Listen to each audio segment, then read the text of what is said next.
Et d'en faire des business exclusifs au détriment de leurs employés et même de la déontologie liée à la profession de journaliste, je vous dis que ça ne passera pas. Maintenant, adviendra ce qui adviendra. Pour l'instant, on laisse tout le monde observer. Il n'y a aucune personne à Dakar qui pense une minute que Khalifa Sall a perdu Dakar. Ce n'est pas l'élection de Barthélémy Dias. Ce n'est pas l'élection de Pierre ou de Paul. Cette élection est l'élection de Khalifa Sall et du peuple de Dakar. Aujourd'hui, après avoir pris le maire de Dakar, qui a été élu et réélu en le mettant en prison, aujourd'hui, c'est le peuple de Dakar qu'on cherche à humilier.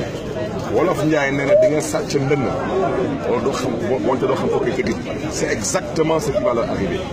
Il faudra bien installer l'Assemblée nationale. On verra bien, ils passeront par où pour l'installer. Il faudra bien proclamer les résultats. C'est la raison pour laquelle je répète ce que j'ai dit. J'ai dit que le pouvoir actuel doit avoir honte à l'heure où des enfants, peut-être abusés, peut-être inconscients, ont décidé de tricher à un examen, en l'occurrence le bac. C'est le pouvoir, ceux qui sont à la tête de ce pays, qui se permettent de voler et de tricher. Vous pensez qu'on vit dans quel pays? Et vous croyez que ça va continuer cela? Ça ne va pas continuer. Maintenant, ce qu'il y a lieu de retenir, ce problème que nous avons aujourd'hui en face de nous, ce n'est pas un problème des politiques. C'est un problème citoyen. C'est un problème patriotique. C'est au peuple sénégalais de se lever. Parce que les Wolof disent que il est hors de question que Ablaye vote parce qu'il est de l'APR et Mamadou ne vote pas parce qu'il est citoyen normal. Ça, c'est aux citoyens de le régler. C'est la raison pour laquelle je dis aujourd'hui, le citoyen, il a affaire à tout un système.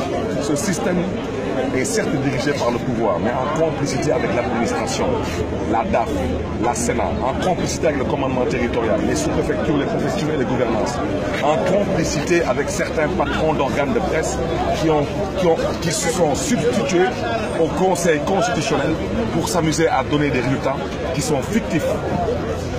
Il a été constaté hier à Dakar, particulièrement au niveau des Parcelles Assainies, des procès-verbaux qui n'ont pas été visés par la Sénat, des procès-verbaux fictifs qui ont été préfabriqués. Ça ne passera pas. Maintenant, comme Macky Sall a décidé de mettre tout le monde en prison, il n'a qu'à faire ce qu'il veut. Mais ce pays va droit au mur, parce qu'on ne l'acceptera pas. Est-ce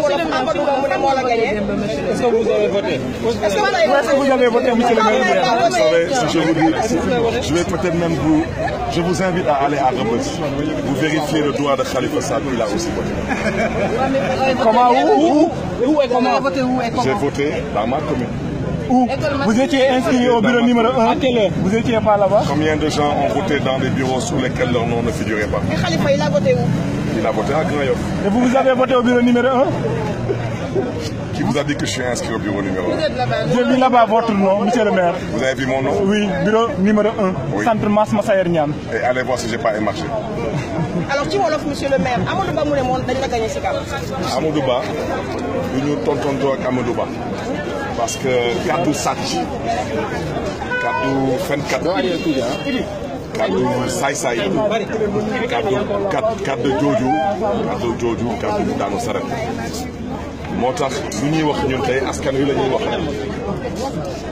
lu ñuy wax mooy Ndakaaru Khalifa Sall moo ko gañ ñoom nag lu ñu namm def mooy sàcc ndamu askanu Ndakaaru duñ ko nangu fu dëkk bi tollu tey xeex bi du xeexu politicien wax ji waxu politicien xeex bi ak wax ji ak doxalin bi ak taxawaay ji askan bi moo ko moom. parce que tey jël meeru Ndakaaru rab ko ci kaso bi ci jaay doole doyu la nga ne da ngay jëm a wër ndomb askanu Ndakaaru dama ne pesu kanam borom a koy fajal boppam.